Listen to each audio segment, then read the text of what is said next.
Our speaker tonight, Bill Stanton of the Florida Park Service, is not here. So, sorry to tell you that. I wish you were here because instead I'm going to be giving you the presentation this evening. So Bill was, unfortunately, when you work for the government in one form or another, your time is not necessarily your own to do with what you wish. So he could not travel down here this week. But he did provide us with his presentation and provided me with a bunch of notes. So bear with me. We will do our best. But I'm going to be presenting. And now, oops. Let's go on to the next slide. I also want to thank ACI, Archaeological Consultants, is our meeting sponsor tonight. That's a preview of our April program. And I will be presenting on the Lake Jackson Mounds and the Letchworth Mounds, monumental architecture of the Woodland and Mississippian periods in Northwest Florida. So, although the construction of mounds, both earth and shell, is known to have begun in the southeast during the Archaic period, the later Woodland and Mississippian periods are more widely studied and documented. Tonight we will focus on two sites in Northwest Florida that have been documented to the point where we can begin to see them as part of the larger world and wider cultures that they participated in. We're going to begin with a review of regional prehistory to be able to set the two sites in their proper context, and then proceed to look at the research that's been conducted at each of the sites. This is going to be the timeline that we're using, which shows the various cultural periods or the various time periods that archaeologists have divided Florida prehistory into. Note that BP is based on radiocarbon dating, and that is often used for longer time periods, and it dates from before present being 1950, not today, but it's 12,000 years ago, so 50 years here or there isn't a big deal. The trend over time during all these periods is for a general increase in sedentism, meaning people staying in one place for longer periods of time during the year or over the years, and increase in population size. The movement of certain high-value items and artistic motifs over greater distances is also a characteristic that generally increases through time, but is not necessarily consistent, and it sometimes varies in intensity. Also, changes in technology and social organization occur and can often be observed in the archaeological record.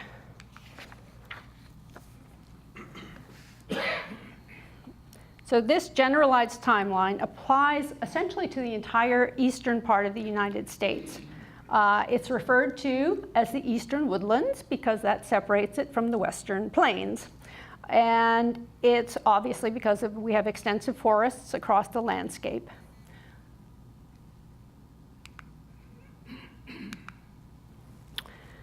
The first period on this timeline is called the Paleo-Indian period. And previously, this has dated, our earliest evidence dated to 12,000 BP.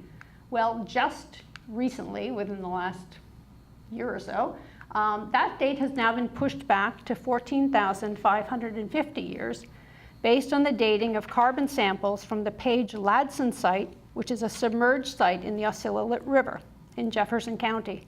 That work was done by Dr. Jessie Halligan of Florida State University. Jessie Halligan is going to be our speaker for next March. She is accepted for Florida Archaeology Month next year. So we'll get all the information on that. So her site did push back that time period to at least 2,000 years previously. The Paleo-Indian period is characterized by traits such as high mobility, low population density, a varied diet. So we used to be called hunter-gatherer. Now we tend to call it sort of gatherer-hunters, because more of the diet is generally coming from vegetable sources than the necessarily hunting deer or bear or large mammals. But they did use megafauna, and obviously that provided a lot of protein when they were able to kill something like that. But many of these sites are represented by only a single projectile point or a chipped stone tool. So we don't know a lot about burial practices of this time period. And although human remains have been found associated with Pleistocene animal bones, human remains from a secure burial context have not been identified. So we know that people were here, but we really don't know a lot about the cultures at that time period. Now, we have a problem with our projector, which makes slides very dark. I will show you, during the Paleo-Indian period, Florida is like here, but because of the ice shelf in the late Pleistocene era, the lower sea levels resulted in the Florida coastline, and you probably all have seen something like this before, being quite a bit larger than the current day Florida. So many of the sites that we would expect to see are probably underwater in the Gulf of Mexico. And work has been done in past years, and they've done some theoretical modeling saying, well, if people lived, oops, sorry. Here you can see Florida a little bit better. So if later peoples lived along riverbanks or in estuarine environments, then we can posit that if you follow the Apalachicola River out under what's now submerged, you might find sites along that side. And there has been some work that has proven that there are sites out there. Well, recently, as in like just recently, like the news was announced in the last month, there's been a site identified just off Manasota Key, so right off our Sarasota County. They've identified a burial site that is 7,000 years old. It was a site where burials had been put into a peat bog, and the peat protected the burials, protected the artifacts that were within the burials, and somehow it got covered up by sand, and those burials were intact, and they were able to take out both skeletal material and fibers and wood from it. So that's been dated to 7,000 years, just proving that there are sites out there, and some of them have been preserved, and that they can be recovered archaeologically. So the transition from the Paleo-Indian period, now down to this long Archaic period here, oops, went a little fast there,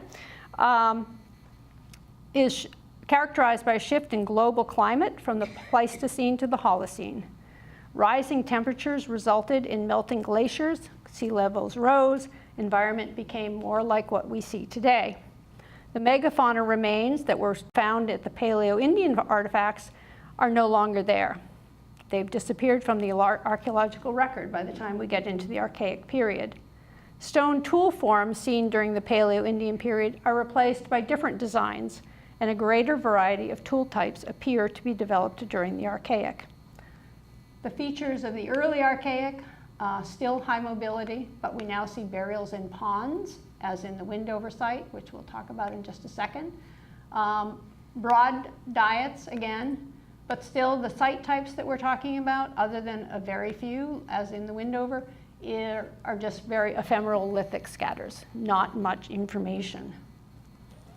The Middle Archaic, people are starting seasonally mobile, so they're not traveling about all the time.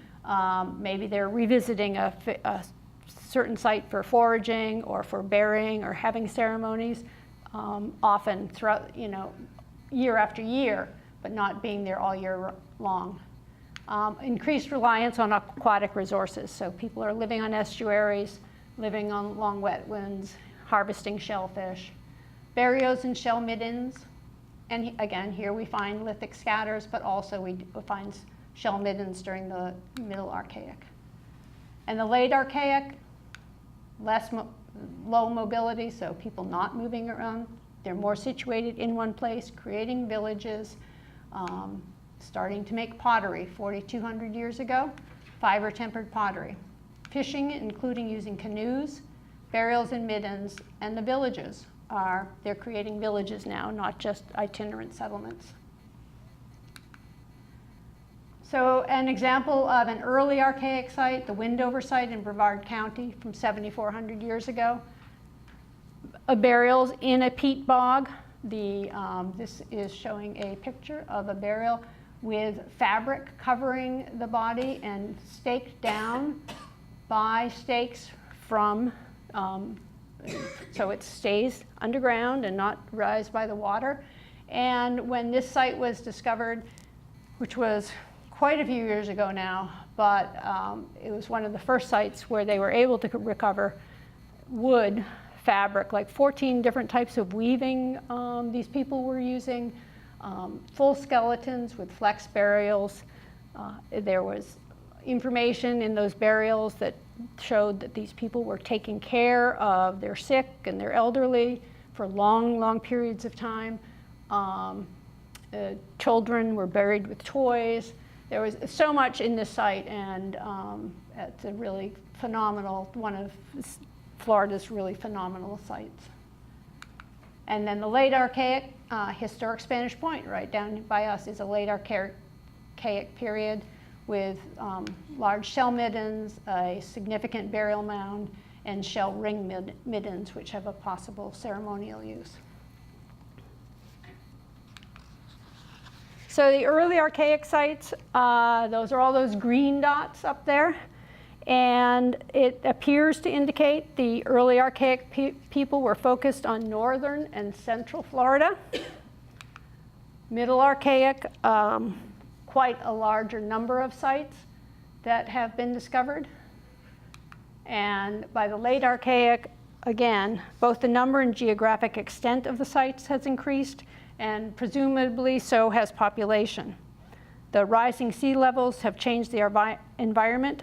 Freshwater springs, rivers, coastal estuaries became popular places beginning in the Middle Archaic, and the exploitation of shellfish resulted in the many shell middens that line much of the coastline and interior river systems.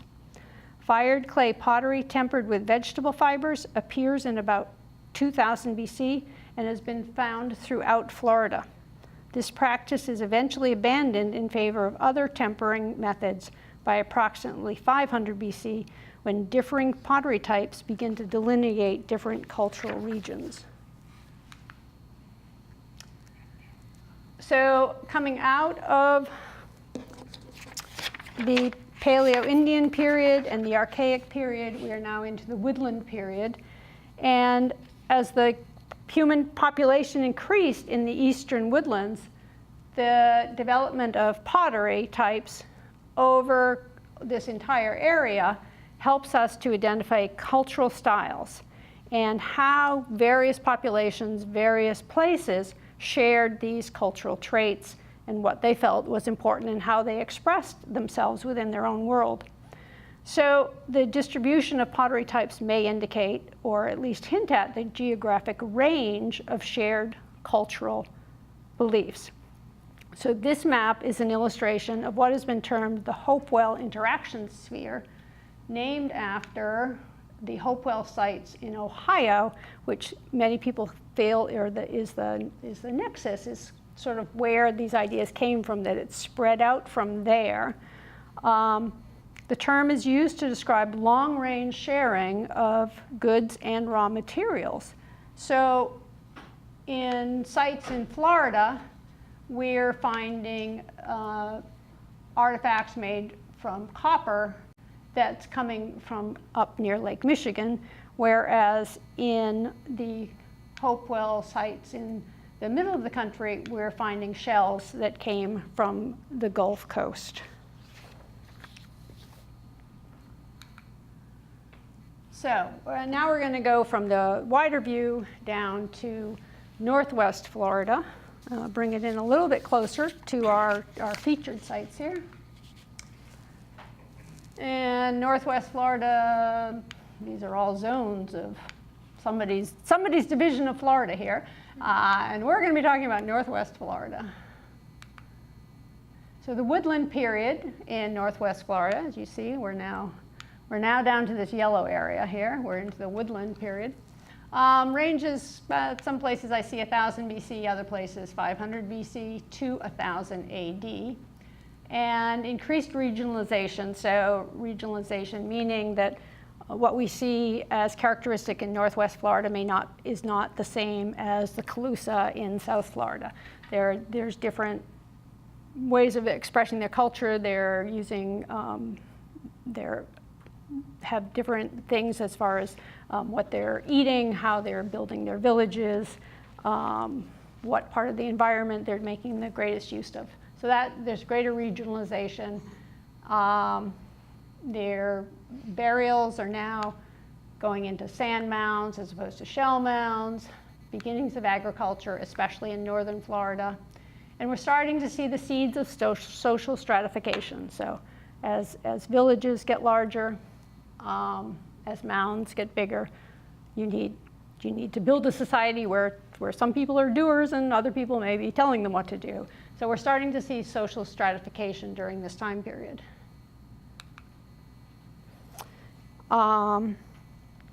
So the Deptford period, the Deptford culture, which is Northwest Florida as well as coming all the way down here to Tampa Bay, essentially from the St. Johns River mouth all the way down to Tampa Bay, was characterized by the appearance of elaborate ceremonial complexes, increasing social and political complexity, mound burial, permanent settlements, population growth, and increasing reliance on agriculture. So all those kind of things that we said came with the Woodland period are showing up here in one of the Woodland period's first cultures, which they call the Deptford.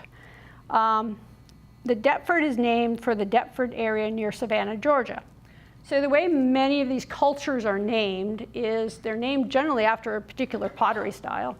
And the pottery style is named after wherever it was first identified. So pottery that looks, hopefully if you can see it like this, was first identified in Deptford, Georgia, and hence then that became the name of all the cultures throughout Georgia to Florida that used that same type of pottery style. It's defined by the presence of sand-tempered pottery, so different from the fiber temper of the previous periods, decorated with the impressions of carved wooden paddles that were pressed against the vessels before they were fired. So the paddles were carved with there's a check pattern that's very indicative of the Deptford period. And the paddles were carved, and the cool thing is that when you see these pieces from the sites, that you can sometimes see the work of a single potter because there'll be a little flaw in the check or in one of the lines, and you can see that on different pots. So you know it's bringing the hand of the potter onto the artifact. And so that's how the pottery was made. So the Deptford culture was oriented to the coast, from northern Georgia, spread along the Atlantic coast, all the way up to Cape Fear, North Carolina, down to the St. Johns River, and along the Gulf of Mexico coast to Tampa Bay. And the culture appeared in Florida around 500 BC. Their site types were shell middens and small villages, and we start to see the use of fish nets and watercraft, as well as just the shellfish gathering. So there's the Deptford pottery, again identified. Heavy lines, and in between the lines, this little checkerboard pattern. And developing out of the Deptford culture was the Swift Creek culture. And so whereas the Deptford culture started around 500 BC, the Swift Creek is maybe about 700 years later, by around 200 AD. And they are marked, again, by a particular pottery type, which is a much more complicated pottery with pottery designs with circles and swirls and almost looks like a sunburst patterns on them. They're called complicated stamped pottery. So burial mounds have yielded trade items, which include copper, ear ornaments, stone plummets, and stone gorgets, which show this culture's integration into that greater Hopewell world that we showed, where they were trading across long, long distances. And here, some of the lighter pieces, you can see it's a more complicated patterns.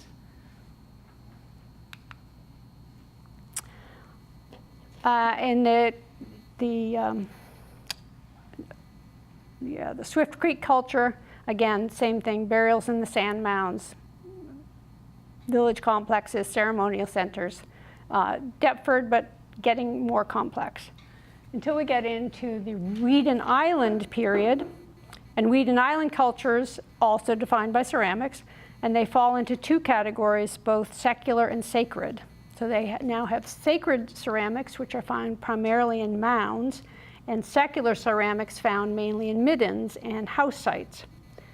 So during this woodland period, we've seen greater complexity developing in village complexes, in ceremonial sites, and in pottery styles.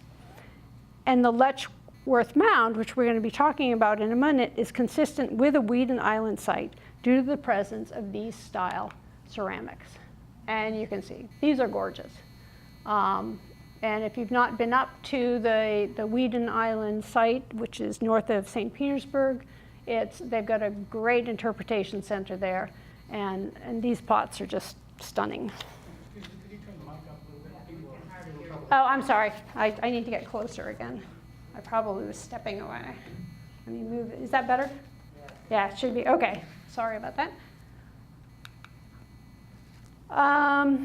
So the last and what many consider the grandest period of Florida's original people is now the Mississippian period, the Mississippian culture. So the Mississippian culture, from which the period gets its name, spans much of the southeast and gets its name from the group that lived along the Mississippian River. During this period, native groups start to practice intensive agriculture with maize as the central crop.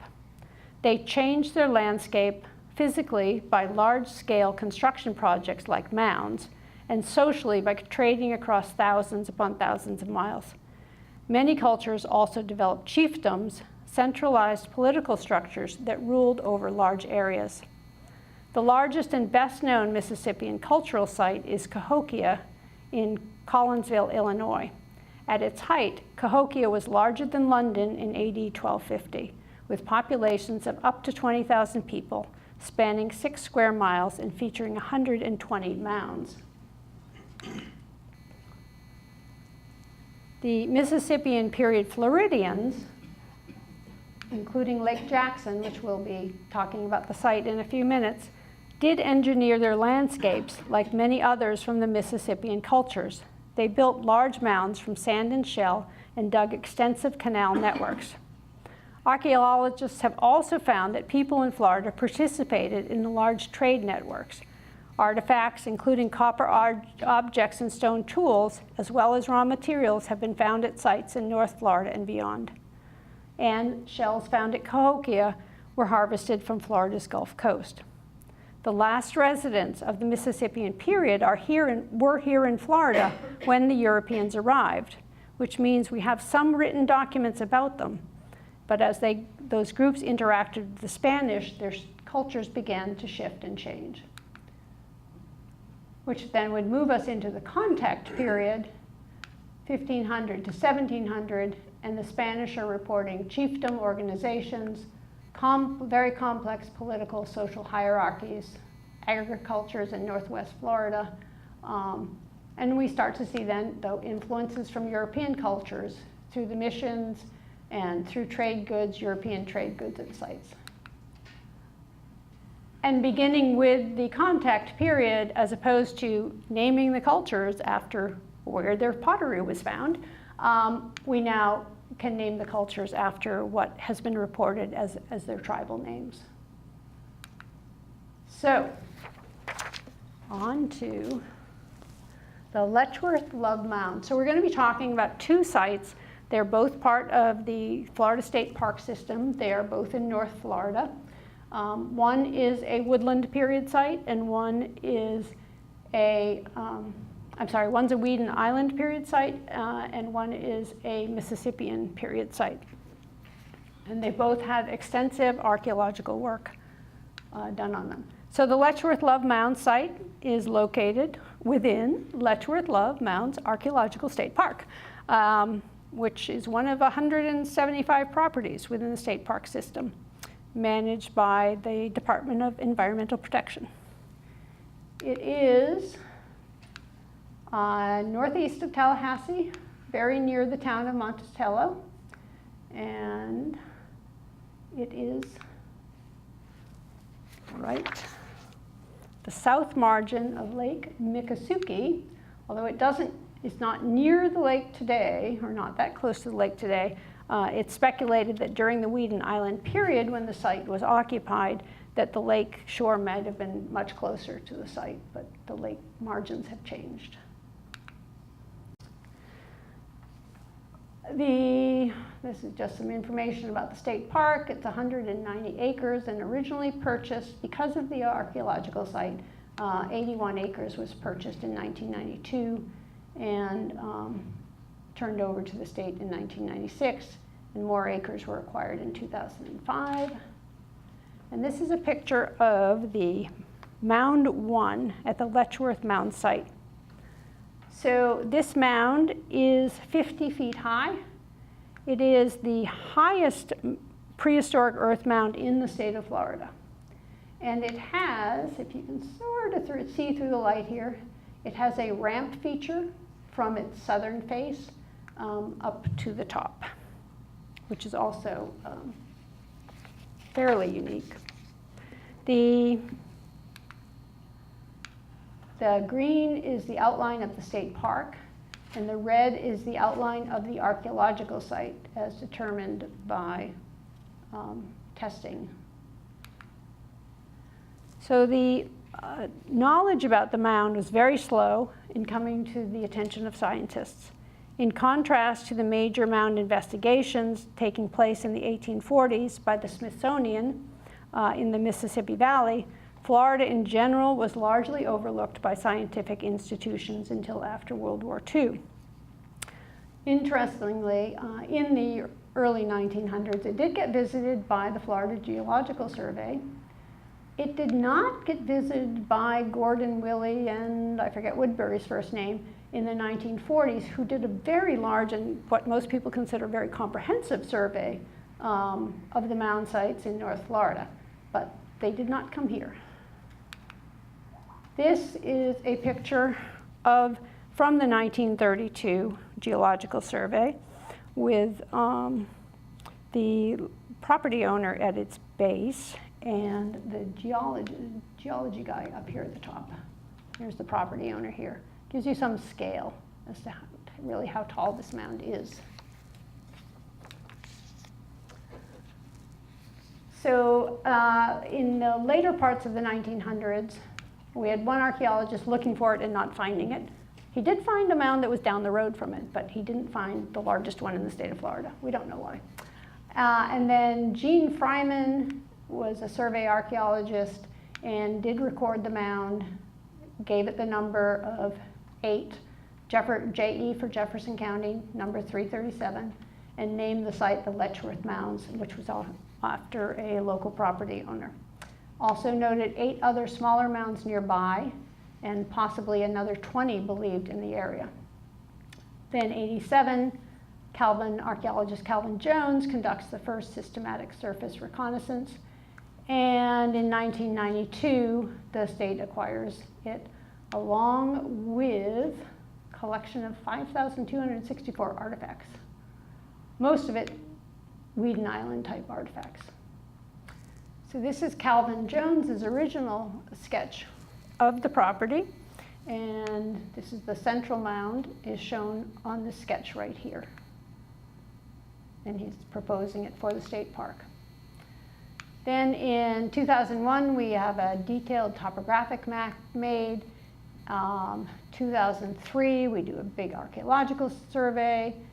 And then 2013, they do LIDAR, GPS, excavation, coring, stratigraphy, et cetera, et cetera, et cetera, to come up with confirming Calvin Jones's map of the property, but giving us really detailed maps that look like this. And what this is showing us, and I'm going to show you, first of all, this is north, and in the next slide, this is going to be turned, so north is at the top again, is a mound with a couple of very interesting features. The first is it does have a small platform, so a level area at the top. And also, this is where the ramp is, this line down this way. It has a platform about halfway down the ramp. There's another level area. And then these two side areas are also somewhat level. So some scholars have speculated that this is an effigy mound, meaning it represents something. And they're saying it represents a bird. So the only thing I can figure is that like it's a bird holding its wings out, maybe? I'm not quite getting it, but that's what the speculation is. So the use of effigy mounds is not unknown. In fact, if any of you have been up at Emerson Point, the Portavant Temple Mound, on either side of that, there are smaller mounds or smaller shell middens that may be effigy shaped. And in the southeast, this is in Georgia. Well, this looks like a bird. This is an effigy mound in Georgia. So the mound was in the coring that they have done and the ground penetrating radar. They determined it was built in 3 construction phases, but that there was not a lot of time in between them. So this would be the first one, and then this is the top of the second one, and then the third one.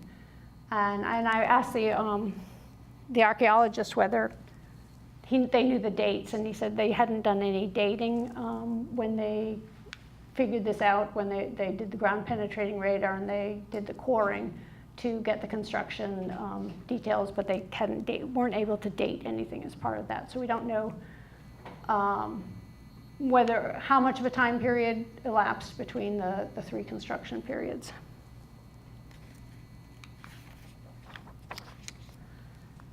So compared to other mounds in this time frame, it does have a platform at the top, but it's much smaller. It's only 10 meters square.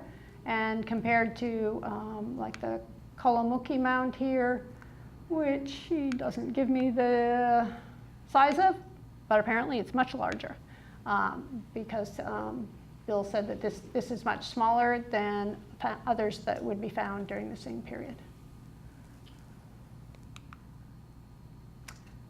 This is the topographical map here, and this was a plan for both shovel test locations and auger survey locations that then yielded artifact distribution map that shows this. So something like this we're finding 21 to 40 artifacts recovered from it, and it graduating down in size. So this is surface collection, we have shovel tests, and we have augers. The most numerous of the diagnostic artifacts were the Weeden Island pottery. And this is a distribution from a 2003 survey. So from the Letchworth Mounds, what have they learned? That the Letchworth Mounds were a major ceremonial center during the Middle to Late Woodland, the Swift Creek to the Weeden Island cultural periods, and which are contemporary with and comparable to Kalamaki in Georgia, and Crystal River in coastal Citrus County, another major Florida ceremonial site. The complexity of architecture of Mound 1 is very rare, so it's implying that a significant communal effort was involved with the construction of Mound 1. Occupation of the site, early woodland, continued to the Fort Walton period, and Mound 1 formed the centerpiece of a ceremonial district with numerous small mounds that appear to be predominantly burial mounds. Construction of Mound 1 appears to have been done rapidly, so there's no major capping. When they did the auger surveys, there was no major amounts of capping in between the 3 construction zones. And population doesn't seem to have resided within the complex itself. So they found lots of exotic items, so it was a site that was connected within the exchange networks of the Hopewell period. What don't we know? We don't know where the population lived. So there's evidence of a concentration of people not near the mounds, sorry. Evidence has not been found of a concentration of people near the mounds, but they don't yet know whether they were dispersed over the surrounding area, or maybe there was a small group that lived there and it was just used for a ceremonial period. That's unknown at this point. And to what extent did the Letchworth polity participate with other cultures nearby? Even though they found some of the exotic goods, there's more investigations to be done on that questions. So they are still continuing to work on that. There are still other small mounds in the area that the state would like to further investigate. So the Lake Jackson Mounds, which is the Mississippian era site. So here we had the Letchworth Mounds. There's Tallahassee under the arrow, and here's the Lake Jackson Mounds. And surprisingly enough, it is on the shores of Lake Jackson. So Mound 2 is 36 feet high, covering over an acre. This one is the largest mound that is at the site. And you can actually walk up on top of this one. There's a ramp, wooden ramp, constructed ramp by the state, and a platform at the top. Unlike the Letchworth, you can only walk around the outside. But here you can, they've constructed something so you can go up and look from the top, as at Emerson Point, up at the Port Event Temple Mound, same thing. So most mounds of this type, the level area at the top is large enough, unlike the Letchworth site, to have supported at least one and probably more ceremonial structures. The investigations on the Lake Jackson Mounds, first described in 1852. It was visited by some archaeologists from the American Museum of Natural History. Florida Geological Survey about the same time as the Letchworth Mounds. But first professional archaeologists in 1940. Gordon Willey and Richard Woodbury, who didn't find the Letchworth Mound or didn't look for it, did come to Lake Jackson to conduct test excavations in 1940. And they proposed a Fort Walton period.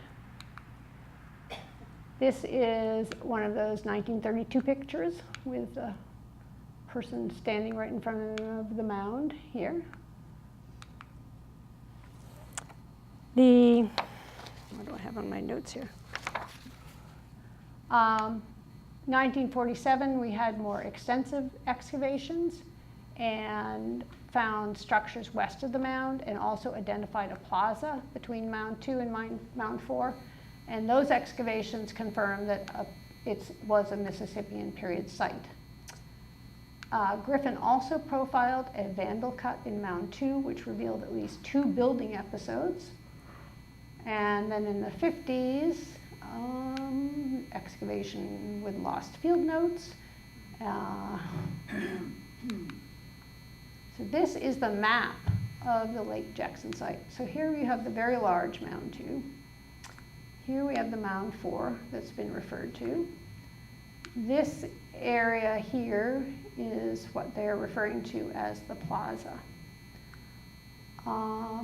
We have other mounds here, 6, 7, a circular, 3, 5. Now this 3 we're going to talk about in a minute. This is a salvage excavation that was done from the property owner. So this is not all state park. There are still, some of these mounds are still on private property.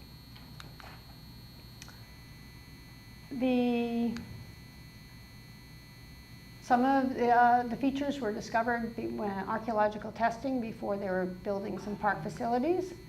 So they moved the park facilities. The state purchased an additional 70 acres in 74. And then in 75, the owners of the adjacent property that included the Mound 3 were demolishing the mound to build a storage shed. So the story I've read on this is that Calvin Jones, the state archaeologist, was called by a friend of his who bought a house in the area and said, you know, I was digging in my garden and I found this piece of, looks like copper, it's probably just nothing, but maybe you should look at it, could be something. And so Calvin Jones goes to look at it. It does appear to be a significant piece.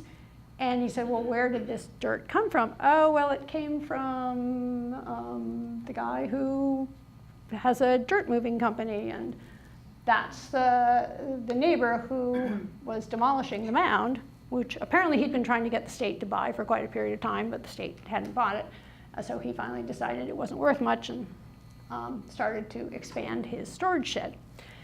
So Jones made a deal with him to be able to do salvage work as the guy was taking apart the mound.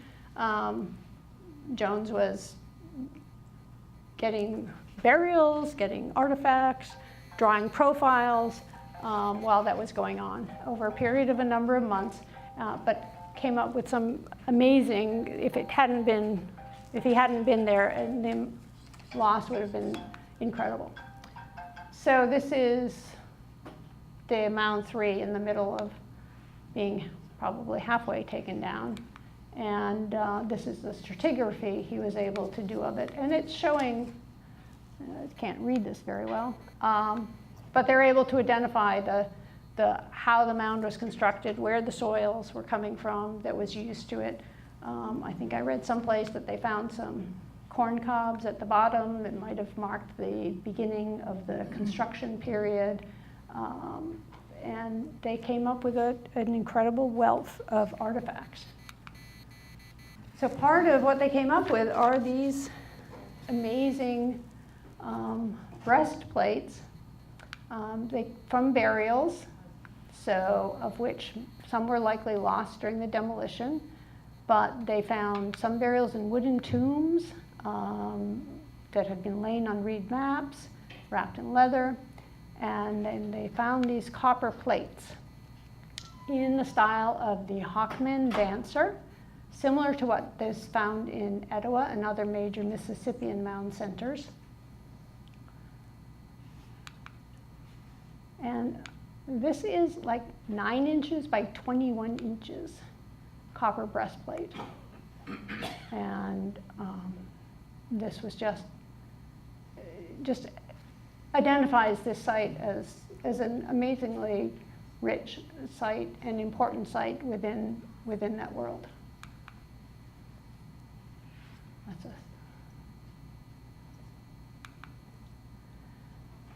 So further excavations by local residents, and also, and then in the 90s, an auger survey at 10-meter intervals. So identifying again, or confirming again, that there was a plaza that existed between the mounds. This was the auger survey, covered this entire area here. The mound construction at Lake Jackson, the summits are spacious enough for several structures, even on the smaller platform mounds.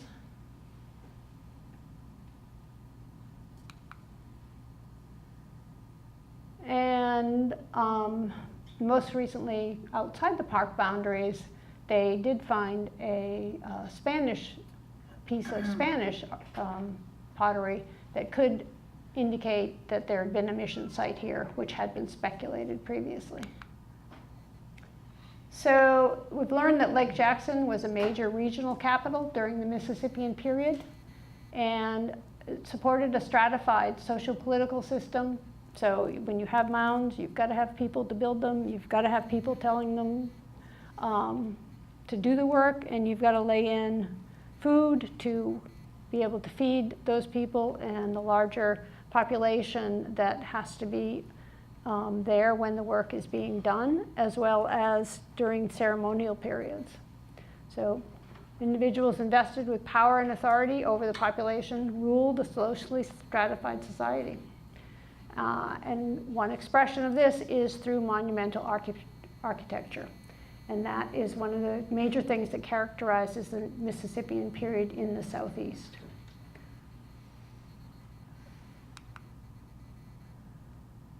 The distinctive mound architecture artifacts and exotic items demonstrate that Lake Jackson was the southernmost mound center associated with the Mississippian Interaction Network.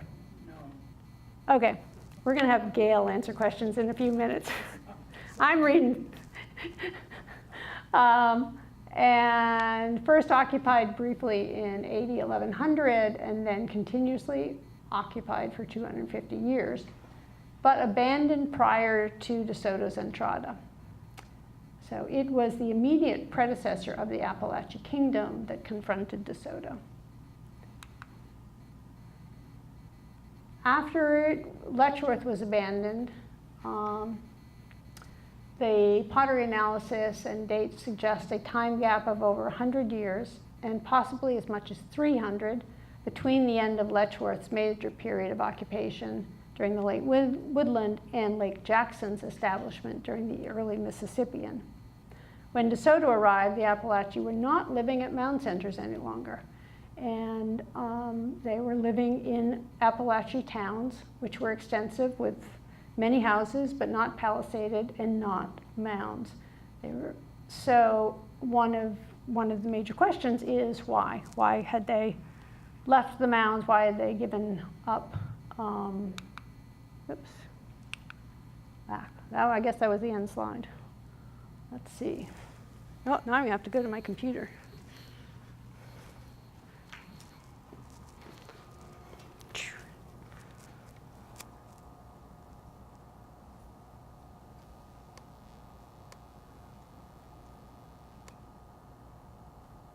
Yep.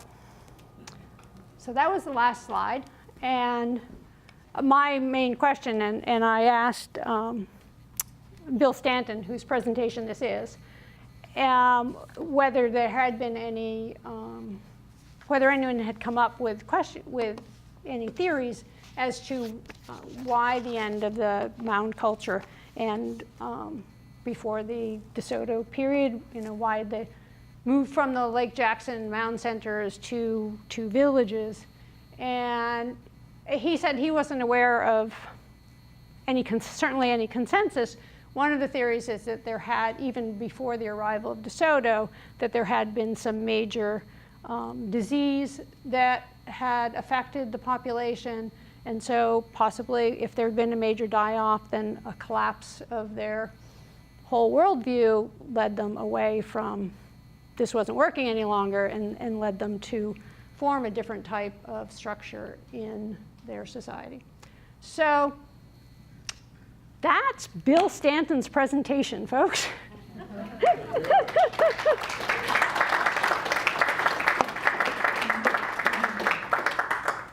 And I may not be able to answer any questions. I might be able to, but we might have a couple people in the audience that could answer some questions. So if any of you have questions, we may be able to find you an answer. So, any questions out there? Are there any plans to buy the rest of Lake Jackson? I don't know. I think it's a residential area, so I'm not sure. I don't know. So, and Gail, what were you going to correct? Or I was just going to say there is a lot of research as to going on, I think, as to the Woodland Mississippian transition, and that there wasn't quite as much of a hiatus as we seem to think. We tend to look at different levels and different cultures, thinking, oh, that there's a big break, but there may not have been as much of a break as we think. There's a lot more in Woodland that tends to carry over that we, for a long time, were putting outside the Mississippian box. gotcha. So Gail was saying that from the Woodland period into the Mississippian period, it was probably a continuum that, cultures changed as they continued to do, And just because we see them, we take certain characteristics and say, oh, it goes here and it goes here. But really, it's kind of the same thing. It's the same people. They've continued. They've changed something about what they're doing with their lives. So, well, thank you. Oh, yes? I don't know if you knew about it, but I noticed the person from FSU, you couldn't find the notes.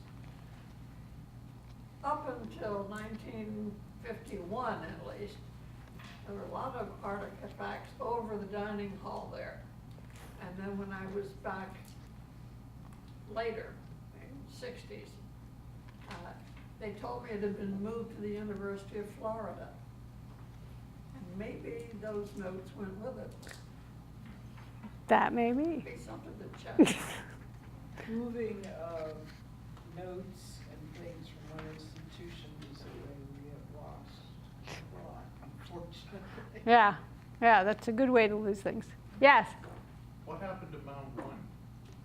I saw Mounds 2 through 7. I didn't see Mound 1. Let's see. Which site? That's a good question. Oh, up at the top. Okay. Oh, okay, yep, there we go. Way up there. Yeah, 2's the largest, yes. Letchworth is a state park, is Lake Jackson? Yes, Lake Jackson is also a state park. If it's open. And I think so. We have, in fact, if you pick up a Trail of Florida's Indian Heritage brochure on the table there on your way out, both of these sites are, the state park has 20 state parks that are part of the trail, and so you can get their address and information on there. Okay, time for the raffle for that great book that we have tonight. Fantastic book. And I can